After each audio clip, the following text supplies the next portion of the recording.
Hello and welcome along to the latest edition of the Formbook. It's a look at some top quality action on Saturday across Aintree with the Becher Chase, and one of the highlights of the pre-Christmas period is the Tingle Creek at Sandown Park.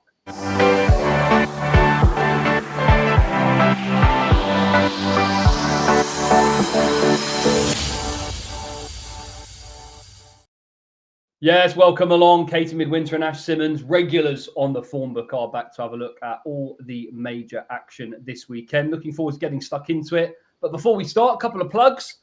If you do want to have a look at another YouTube video, you can watch On the Wire in association with sponsors Ball Sports, their Tingle Creek tips and weekend preview featuring Gavin Lynch, Andrew Blair White, Mark Boylan and Dan Overall. And we have to give our congratulations to this man, Ash Symonds, who this week won the HWPA Content Award. Many congratulations, Ash. What a moment. It's looked like Chris Cook's your dad in that photo, a very proud dad, but delighted all the same. You must be delighted. Yeah, I really, really am. Thank you very much for the congratulations. It's already made its way into the setup on the back there, so won't be moving for a while. Just really honoured, and I was sort of starting to get a little bit emotional on stage and when speaking to people afterwards, because you know awards don't make people, but it's just nice to be recognised, and just for the hard work that I've put in, and the opportunities that people are giving me. Like, I have so many people to thank that it's really incredible. It feels like a BAFTAs award-winning speech, but yeah, I was just really, it was a really humbling day. So many people were so nice to me, and just thank you to everyone watching who may have interacted with my content over the last couple of years. The Formbook breeds champions. We all know that. Katie Midwinter, you've just come back from Venetia Williams' yard. You were there early this week. Of course, she's got DiGello, who's looking to defend his crown in the Peterborough Chase on Sunday. Yeah, it was a great morning there at Venetia Williams' yard. Really sunny, unlike today, it's pouring with rain in Wales anyway. But yeah, really excited to see DiGello on Sunday. He was in great form, really sweet horse. So hopefully be a good run for him. And great to see Royal Guy and Lon Presse too. Right, let's get on with the show then, shall we? You can watch every race, of course, from Aintree and Sandown on Racing TV live on Saturday, but there's a good card at Sandown on Friday even as well. 8:15 Fav for that hurdle. There's no drama this end. Tormund's Giant's Bane at 100-30, the Blue Room at 13-2, 20-1 Top Jimmy, and Crackerjack at 25-1. Now, the last time all three of us were together on this show, Ash was very sweet on the chances of no drama this end at Cheltenham. And boy, did he deliver, Ash. I've just read a quote this morning as well from Max McNeil, the owner, saying he might just be the best horse he's ever had.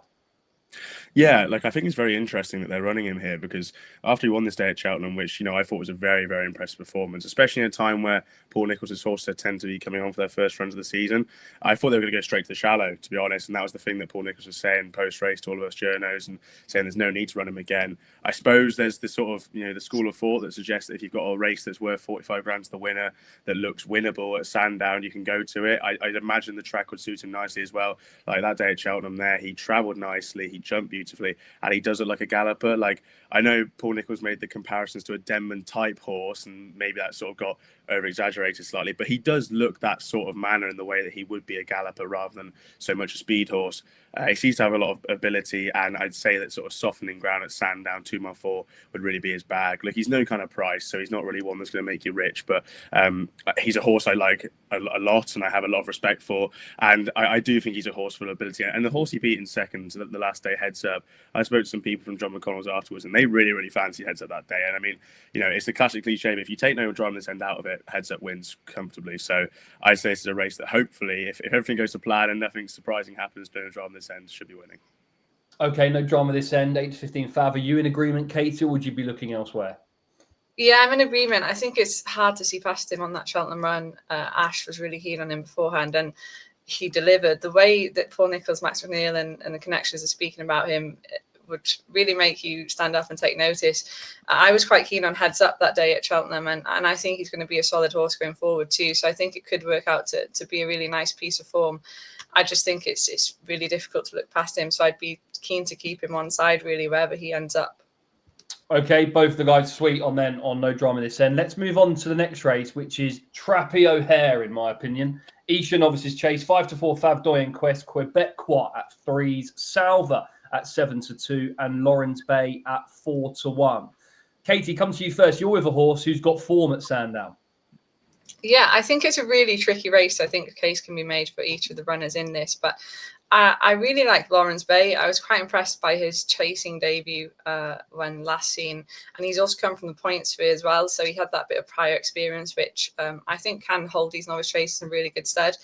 It's hard to know what to make of his first run over fences in terms of the fact that it was a match race, and so we don't really know what the form will be. But he's not even on screen here in this replay when we see him winning the handicap hurdle last season. The way he finishes off his race is quite amazing. I don't know how he managed to come home in front from so far back that he was. It was quite unbelievable. And I just think he's a horse that is going places. I think there's a lot to like about his form as well, as in bumpers and as a hurdler. He was able to beat Electric Mason in a bumper, finished second to him in a maiden hurdle. And he recently franked the form on Betfair Chase. They win in that valuable handicap hurdle at Haydock. The yard couldn't be in much better form either. They're currently performing at a 44% strike rate. So I think there's so much in Lawrence Bay's favour here. The fact that he has won at Sandown in the past, the fact that he was jumping really nicely on his chasing debut too, I think he's entitled to take a step forward from that. So I think there's a lot to like about his chances in this race. Okay, by the way, you saw George's lad fall at the final flight there. That horse was fine, ran at Ascot a couple of weeks ago. Ash, what about yourself here? Obviously, the key piece of form from another way to look at it is obviously Doyen Quest versus Quebecois. They meet again. Who would you be with? Same result or different one? Yeah, I like Doyen Quest in this, and I was actually just watching that video there. I forgot how far back Lawrence Bay came from. I actually was looking at George's lad thinking, is that him? And then I was like, no, that's definitely not. He's fallen. And then he came from a mile back. It's such an impressive performance that day from Lawrence Bay. You can make a case for every horse in this race, as Katie said there. And I suppose the one thing about Doyen Quest is really like the ground, because like Danny, you're sort of near enough to Sandown, and it's going to be raining today, and it should look like it'll be sort of softer ground. But you look at this run here at Exeter, I was so impressed by him. I thought he jumped fence to fence. He looked like the winner from so far out. And I know there's the case to make that Quebecois can reverse the form with a run under his belt, but Quebecois was getting £5 that day. He's now only getting 3. So, he's actually £2 wrong at the weights compared to Doyen Quest. And I know this was officially good ground the last day, but they went at 20 seconds slower than standard time. You can see the cameras, got rain on it there. They did have rain that day. It was a changing ground. I don't think maybe the official going quite represented what the ground was actually that day.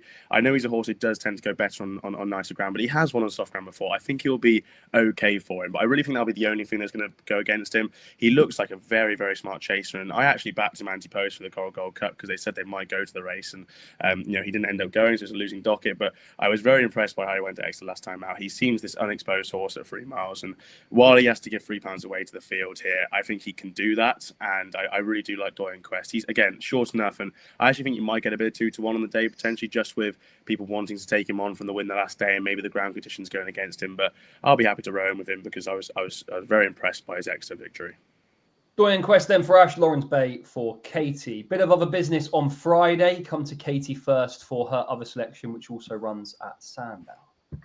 Yeah, that Champagne Twist in the 255. He does have to reverse form with Hidden History from Aintree here, but I really like the attitude he showed that day once he was headed. He didn't fold or give up. He kept on going and showed tenacity.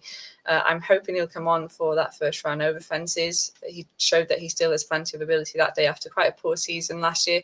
He had really good form as a novice hurdler, was able to beat his stablemate Pickrock in a tough handicap here at the track.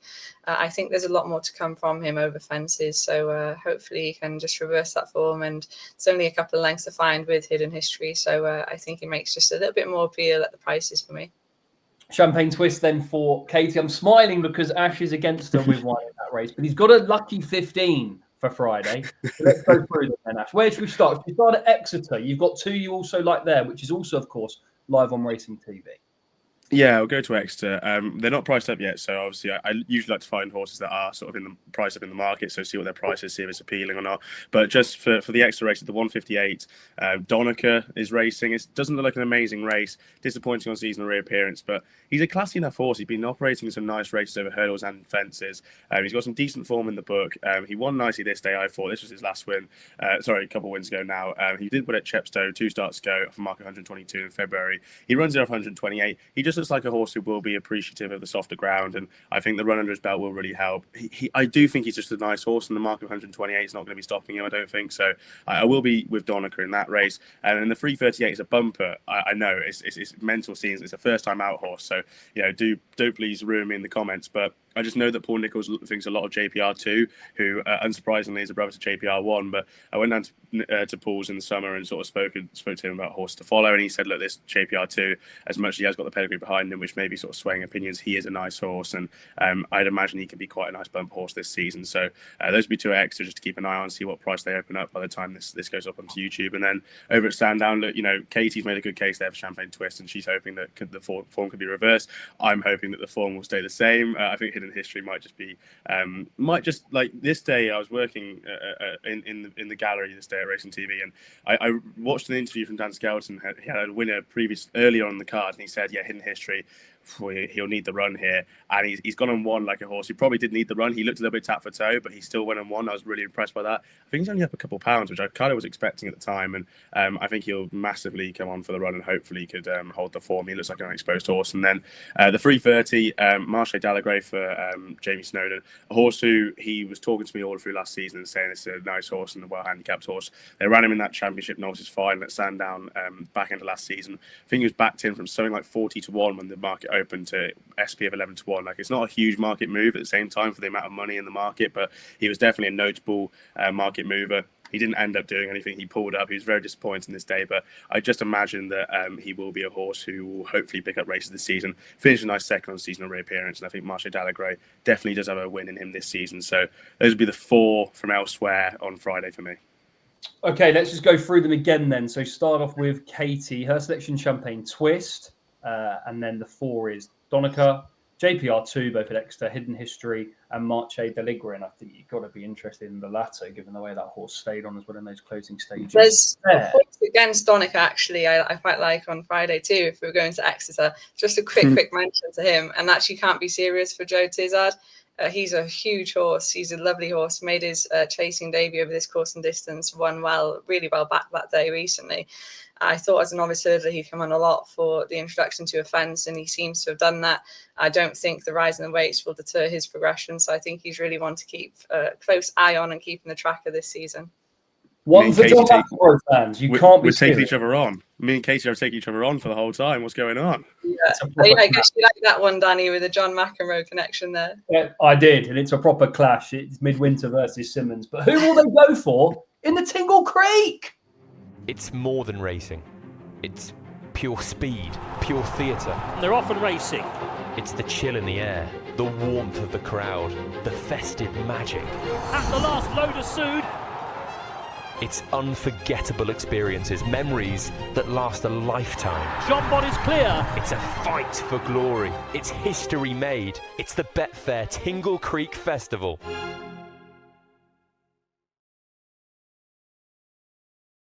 Yeah, watch it live on Racing TV. Before we get there, talking of history, Henry VIII Novices Chase is first up. 4 to 5 Favis Lulamba, 4s for both Be Aware, Lump Sum, and Aunilam is at 6 to 1. Right, let's come to you first, Katie, on this occasion. Look, I think for a lot of people, Lulamba, despite the fact that he didn't jump that many fences, or the sun was in the way, or it wasn't the most dazzling chasing debut, he still got the business done over Salva. And do you think he's going to be tough to beat here in the Henry VIII? He probably will be tough to beat. It's hard to really judge this run. I think he jumped well enough. It's not much you can say to knock him, really. But we do know there were a few fences omitted. Wasn't maybe overly impressive, but then again, he's won it fairly comfortably. So there's not much else he really could have done this day. He's only a 4-year-old. Clearly is an exciting prospect for Nicky Henderson. Just at the prices, he doesn't really interest me. I think there's some solid opposition in against him here. I don't think we've quite seen enough from him over fences or against older horses as of yet for me to really be able to make a solid case for him. I think there's enough to like about him, and he has that potential in there. But I just think he does have some dangerous opponents against him. And the one I quite like is Be Aware for Dan Skelton. I think he has some solid form in the book. Has plenty of experience over hurdles, which should hold him in good stead because he showed plenty of potential as a hurdler. beaten by a really good horse this day in July Flower. I was hoping that he might just finish in front, but July Flower looks a really brilliant prospect for Henry de Bromhead. Be Aware is taking the same route as Le de Sud, and we saw what he was able to go on to achieve last season and as well this season. I think with Be Aware, he's got that extra bit of stamina, but he isn't shy on speed either. So he's quite a versatile performer. I think he's going to be a really formidable opponent to the Lambert here. He has got that extra experience in the bag as well, which should hold him in good stead. So I think that he represents a little bit of value at the prices, considering the Lambert is as short as he is. I think at this current stage of the season and in the Lambert's career, he might just be worth taking on. Okay. There you go. Be Aware at 4-1 then for Katie. Ash, before we talk a bit more about Lou Lambert, just a brief word on the other two. Primarily lump sum. Obviously, Sam Thomas had Steel Ally in this as well at the 5-day stage. They've decided to roll the dice with lump sum. And he's open to any amount of improvement still. Yeah, look, this is a really good race, this. It's may only be the 4 runners, but both Lumpson and Allenham are good horses. Well, Allenham was good at Cheltenham in October. I actually like the second quite a lot, relieved of duties for Gordon Elliott, and I think he's definitely a sort of a horse to follow. And Allenham beat him nice that day. He kind of got first run on the field, and that's maybe why he won so impressively and looked so impressive, but he was still very good this day, like jumped very, very nicely. And even at this stage, you're thinking, okay, he's made so much ground, like surely he could get caught at some stage. And you can't exactly say that the horse in behind didn't have a fair shot at him, but he just goes away and get away again. It's impressive. I thought he was good. Lump sum is, as you said, open to so much improvement, and he is a nice horse this season. I imagine he could be a very stable graded horse this season rather than being that sort of high handicapper. So definitely got their chances, these two, and it's a good race. Like, you can make a case for any in the race, and if you're making a case for one, you maybe can't be amazingly strong on them. I think the Lambert is the one that's going to be very difficult to beat, and he's probably my tentative selection. I don't think he's a bad price. Like, if you do fancy him, I don't think 11-8 is a bad price at all now. And he has to he gets weight from the field, which I think is the first thing. He's rated officially £6 higher than Be Aware and £7 higher than Lump Sum and £8 higher than Allenham, but obviously he gets £6 from all of them. So that's a notable thing. And Katie was very right there. He maybe not lacking in the jumping department last time out, but maybe if you're comparing him and Go Back to Boards for chasing debuts, because it was very easy to do, you'd say Go Back to Boards jumped better, but Le Lambert still jumped very, very well. And I just remember back to the interview that Nico de Boinville did on Racing TV and saying like he wouldn't blow a candle out the way he won. So I just think you have to take that on board with the weight he's getting and just the amount of improvement he could have. I think he's definitely the one I think would be the most likely winner in this, and I imagine that he could win this and then go on to nicer things. So tentative in what is a good race, but probably Lambert on for me. Okay, Lou Lambert then for Ash, and Katie is with Be Aware. Now let's go on to the feature race, of course, which is the Tingle Creek. Ilite Tomp Week, 10-11 favourite. That's day 5-2 about Le de Sud. 5-3, 100-30, John Bond, 25-1, Liberty Hunter, and 33-1. While I quickly amend the graphic, let's come back to you, Ash. Ilite Tomp did it nicely in the Celebration Chase at the back end of last season. Very easy in the Clonmel Oil. Does this horse get the praise he deserves? He's now the undisputed favourite for this. This is his big day in the sun. Do you think he's going to deliver, though? He probably does get the praise now. There was definitely 2 seasons in a row where he didn't, when he won at the DRF both times with Daddy Mullins, and there were horses ahead of him in the market. So he probably does get the praise now, especially I think the Celebration Chase was massive in regards to his stature and his aura, because that was his first run for nearly a year, having beaten Gaelic Warrior the year before. So he's definitely, I think, now a horse who is well regarded, and he's probably going to be campaigned like a Willie Mullins first string horse rather than second string, which I do think makes a lot of difference. And he was very good this day. Just question marks about whether John Bond was on his A game. I don't think he was this day. I don't think Jensen thought he was, but he was very impressive. On his first start of the season was good. John Bond, I think, is very interesting because last day in the Schlur Chase was probably the first time I looked at him and went, oh, I don't know, is this a John Bond that's slightly on the decline, which you don't want to talk about, but he is going to be 10 years old after Christmas this year. And I was quite disappointed with how he jumped all the way around and looked. So I was happy to leave him on this case, even though he does go very well around Sandown. So even though Ilite Tomp is good, I'm happy to leave him just coming over. And everything points towards Le de Sud. I thought he was very good in the Schlur Chase. I walked away from it going, he's a definite player in the Champion Chase, and there wasn't many people agreeing with my opinion on this. But how many horses do we see come to Cheltenham 2 miles around the chase course and run to a performance around 170, even sort of 168? In the Champion Chase division, there aren't many. There's the reigning champion Marie Nationale. John Bond's still got questions to ask, in regards to running that performance around Cheltenham, and Ludsford's done it here. He did it in the Aqua Trial last season. He was a good horse last year, and I think he's improved this year. Sandown's maybe a track that can have question marks. He did win the Henry VIII last year. Maybe it wasn't his best performance of the season, but I thought he did it nicely. And he's a horse who's in good form. He'll get his ground, and I think he's really worth taking. We're going to talk about naps and everything, but I sort of just tried to find, I was trying to look at all of my selections this weekend and go, surely there's one in an easier race that I must fancy more. But I kept coming back to Lotus, and I was like, I really fancy him to win. I was very impressed by Schlur Chase win. So, but by a manner of sort of the power of deduction, I've landed on Lotus as quite a strong fancy in this, to be honest. Strong fancy Lotus Hood then for Ash. What about yourself, Katie? Where are you coming down? Are you with Ilite Tomp Lotus Hood, or are you with the defending champion? It's a tricky one, but I'm going to keep the faith in John Bon. I think he's a great price at about 4-1 currently. When have we ever seen a price like that for John Bon before? We have to go way down probably and back to his earlier days to see anything near that. I think he loves Sandown. We know that he didn't run his best in the Celebration Chase last season. Taking nothing away from Ilite Tomps that day, I don't think John Bon was anywhere near the best that he's capable of. Does have cheek pieces on for the first time here, which is quite interesting. Could spark a little bit of improvement in him. I don't think he's necessarily completely on the decline. He could potentially be past his best, and you've got these up-and-coming horses in Lotus Hood and Ilite Tomps who are going to be up against him here, and they've both beaten him in recent runs. So I think this is John Bon's time for a little bit of redemption. I think if he is able to win this race, I think he's going to get a lot more respect than he has been getting in the races that he's been winning in recent seasons, because he's been kind of winning against the same rivals. But beating these two horses would be a great achievement for him, two younger rivals who are really progressive and really talented. I just think the return to Sandown is definitely going to be in his favour compared with Cheltenham. It was easy to make excuses for him at Cheltenham, especially considering the ground conditions that day. I think it was absolutely torrential rain, biblical rain. I was standing outside in it all day, so I definitely know. And I just think with the conditions changing as quickly as they were that day, I don't think it suited John Bon at all, and I think it played into Lotus Hood's favour. John Bon has been making a couple of mistakes here and there in recent runs as well. Made a really bad one in the Champion Chase, as we know. Maybe the cheek pieces will just sharpen him up a little bit more.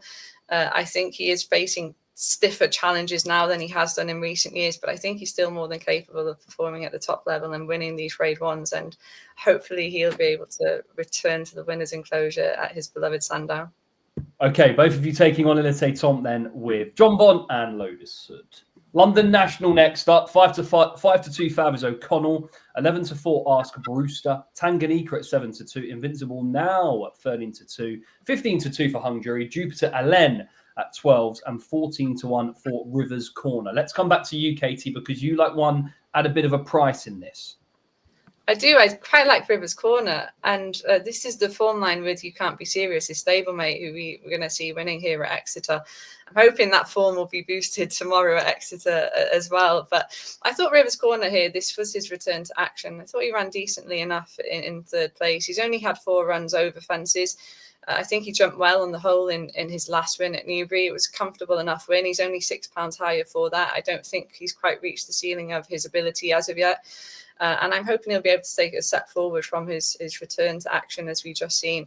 Carries a really low weight here under Brendan Powell, and I think he's just a horse that's capable of showing a little bit of further progression. He stayed well over 3 miles in the past. I think this extra distance could well suit him. He's related to Grumpy Charlie, who was a winner over 3¼ miles and was rated as high as 143 in his career. So I just think there's some room for improvement from his current handicap mark here for Rivers Corner. Okay, that's Rivers Corner then for Katie. What about yourself here, Ash? Have you got a strong fancy in this, or do you think this is a bit trappy O'Hare? Yeah, it is. It is trappy. It's not a race I tend to have too strong an opinion on, but I have landed on one in this. It's a form line that I love, because the one day of the year that I love at Cheltenham is Hunts Chase evening in May, and I go with my dad and my dad's mates who I've been racing with for ages, and we happened to back Hung Jury that day. Let's get the trumpet out, but we did back in that day when he won at Chepstow in May, and then he's come out since and won the November meeting in a fairly competitive handicap. I thought he did this really, really nice, and it was his first start on heavy ground. He was disappointing at Cheltenham in October, so I thought, don't know if he's going to back it up. He's 22 to 1 in the market, but you see him jump here. He seems to be sort of running on his last fumes, and then he just goes away again. And I went back and watched his Hunts Chase win at Cheltenham in May. Again, he just won that nicely. He beat Jeffrey's Cross, who has finished third at Fontwell and second earlier this week. Was raised at 126, so it's not a bad mark of a horse he beat in Jeffrey's Cross, and now he's raised at 128. Sean Bowen takes the ride, which I think is a huge improvement, and I just think he's, like, as much as he's a 10-year-old and he's come from the point scene, it sounds silly for me to say this, I do think he's unexposed, because he's won that Cheltenham race in May really, really nicely. He's then won really nicely in November as well, and he's come into this race just £6 higher, and he gets Sean Bowen in the saddle. It's a race I think is going to really suit him. He does look like a dour stayer, and 3 mile 4, Sandown, softened ground. You need a horse that's able to come off the bridle early and stay up the Sandown hill, especially in conditions. I think Hung Jury's a horse who can definitely do that, and he's in good form, so why not back him again? I think he's sort of something like 15-2, 8-1 in this. I think Hung Jury's a knocking each way bet, hopefully. 15-2 then, Hung Jury then for Ash, and Katie likes the chances of 14-1 chance Rivers Corner, and I've also added in on that 1:58 p.m. at Exeter tomorrow. You can't be serious as well. Okay, that's a look at sort of the feature action on Saturday. What about the rest of the action elsewhere? Katie, have you got a couple of selections at Sandown? Yeah, I like looking as you are in the 1243. Firstly, I'm a big fan of this mare. She had a decent reappearance as well, won second at Market Raisin recently, and she's only £3 above her last win at Ludlow earlier in this year. I think she's on a mark from which she can be competitive. She's still quite lightly raced over hurdles as well. It's only her 10th start. So I think she's still yet to be fully exposed in handicaps. This kind of intermediate distance should suit her. She's won twice over 2 mile 5 and an extended 2.5 miles. I think this is probably her optimum trip, although she does have enough speed for shorter distances. She's got a bit of stamina for further as well. So I think this should suit her perfectly. And I also quite like Ikarak in the 120. I'm also a big fan of this horse. I saw him winning at Warwick last year, and I thought he showed a really good attitude to win on his return at Lingfield. Spike Jones came up alongside him that day, but he really fought hard to finish in front. He's up £4 for that win, but I think he's still on an upward trajectory. Finished 5th in a qualifier from a mark of 124 last season as well. So in this qualifier, I think he's good enough to make the frame at least. I think he's shown a really nice attitude, and I think he's a horse to keep on side. Okay, that's Ikarak, and then looking as you are. And then Ash, you like one elsewhere at Aintree. We're going to talk about the Becher Chase later, but just a quick word on this horse. Yeah, I'll give Scarlet Moon a shout in the 205 at Aintree, the listed juvenile hurdle. I think it will be a good race. Paul Nichols and Dan Skelton and Ross O'Sullivan are represented by fairly decent horses towards the top of the market. Scarlet Moon, though, I was working the day he won at Warwick, and I thought he was very, very impressive. I chucked him straight into the Racing TV tracker afterwards, and I'll read word for word what my quotes are. Bit curious, this fella. Thought he looked really professional. Clearly has a proper engine. Won a Warwick Juvenile well. Not sure what the form of the race is worth, though. Could be a long-term type for something like the Fred Winter, but he's definitely classy. And I thought he was, he represented every single word I said there. I thought he did this really, really nicely. Obviously, Archie Watson wouldn't have too many over jumps, and he's his ex-flat horse who was rated in the sort of low 80s before coming over hurdles. And he ran at Sedgefield first start over hurdles, finished third, and then he's gone and won the Warwick race really nicely. Interesting they're stepping him into listed company in what is probably quite a hot race, but I think it's a 10-1 shot. He's not that bad at all, really. I think there's a lot of things to like about what he did at Warwick, so I will just take a chance on him. I thought he was very good, and I don't want to go against him so early in my liking for the horse. You're on mute, Danny. Okay, that's 205 at Aintree, Scarlet Moon, muting yourself on your own show. It must be time for a break.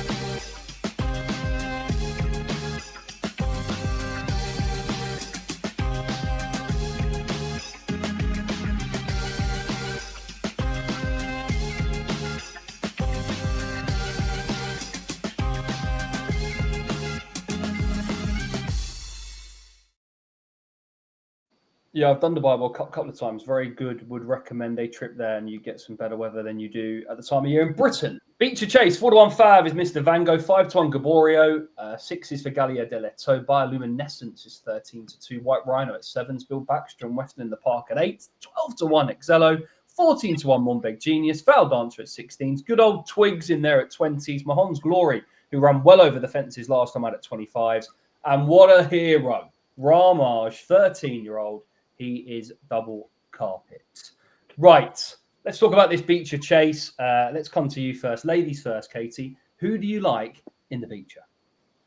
Well, I'm going to give him as my nap this weekend, and that's Bill Baxter. I just absolutely love this horse. He's one of my favourite horses in training. When he won the Topham a couple of years ago, that's probably one of my favourite races in memory in recent years, because I was there that day. I had backed him. I had loved him that season. He was a massive price going into it, considering he'd been showing some really great form as a novice chaser. I just loved the mud that day. He was staying on so well. Such a gorgeous horse. And yeah, really, really special race that was. He showed that he really took a liking to the fences that day. It was a real shame that he unseated so early on in the Topham the following year.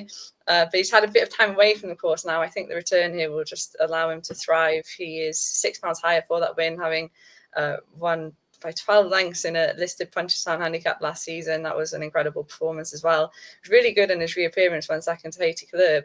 Probably a little bit unfortunate to lose that day as well. Made a bad mistake at the final hurdle. Returning over fences, especially these national fences, I think he's just going to thrive. And so I'm really keen on his chances. I think he's a horse that definitely who warrants plenty of respect at this course, and I think he'll love it there. I will give a quick mention to Mahon's Glory, though. He's a big price. He ran a blinder, was leading from the front when last seen in the Grand Sefton. Absolutely brilliant performance that day. It was a joy to watch him jumping from fence to fence from the front, trying to make all.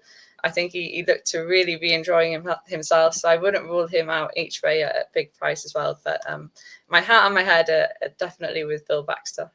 Bill Baxter and the nap for Katie, and I'd be in agreement. I think 25's big price, Mahon's Glory, if he stays. He was very lively out in front as well. I think the petrol gauge just emptied, but the concern I'd have is whether he'll see out the trip. But Bill Baxter the nap then in that 240.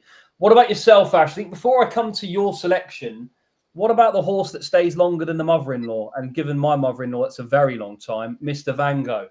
Very good in the Peter Marsh. Maybe thought he probably didn't even have the speed for that. Well, he proved that wrong. First start of the season, a lot of rain up at Liverpool. Would you be for or against him?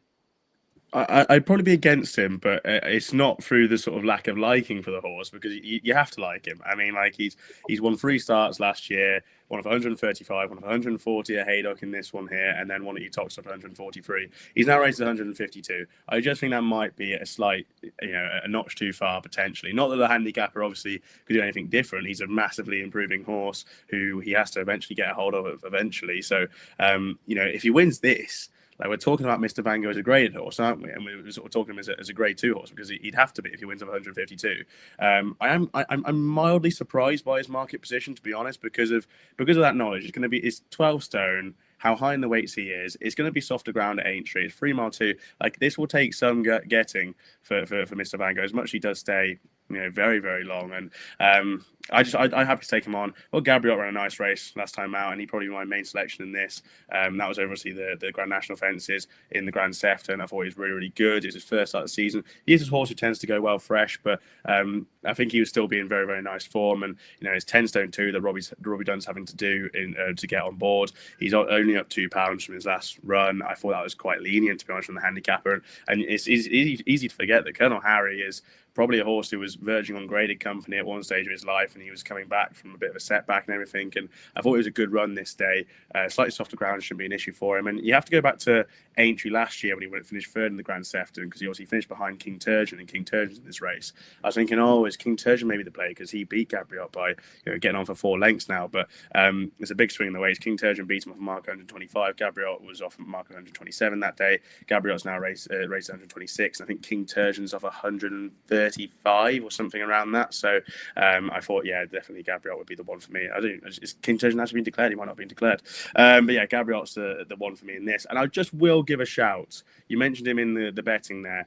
to Wamage at the big prices, because this has been the plan for a while. And I keep saying this every time he comes over to the UK. This could be his day to win in the UK. I actually do think this is his last day to win in the UK.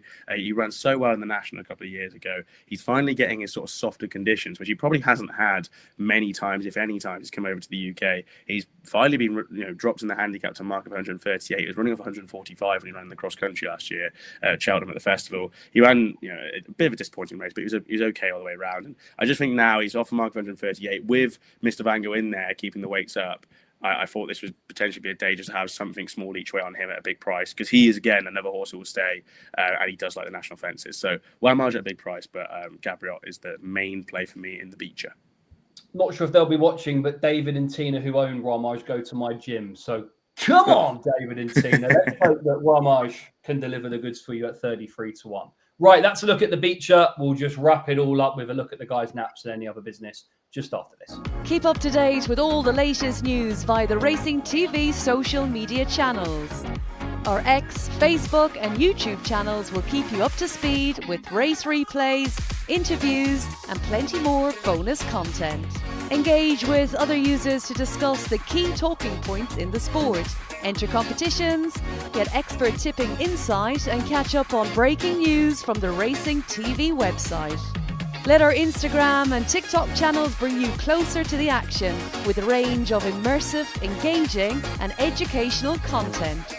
Racing TV's social media channels already have over 1 million followers as we aim to give you access to the action at your fingertips. Wherever you are in the world, you can stay ahead of the pack by following us on Facebook, X, Instagram, TikTok, YouTube and Threads. Join us now by following Racing TV on social media today. Don't forget, you can watch On The Wire, Tingle Creek Tips as well, another YouTube show. And there's plenty more to enjoy on our YouTube channel, plenty of replays coming up. There's a Maidan preview as well of the action there tomorrow. So do make sure you are commenting and subscribing. And let's just wrap it all up by getting the guys' naps one more time. Ash, come to you. Lurdeserd in the Tingle Creek for the valiant Graham himself. Thought he was very good in the Schlur. He'll be for me. Lurdeserd then for Ash and Katie. I'm with another gorgeous grey, Bill Baxter at Aintree. I think he'll absolutely love it. Well, there you go. With my grey hairs, we've completed the win treble. Right, thanks as always to the guys. Good luck to Katie and Ash with their selections this weekend.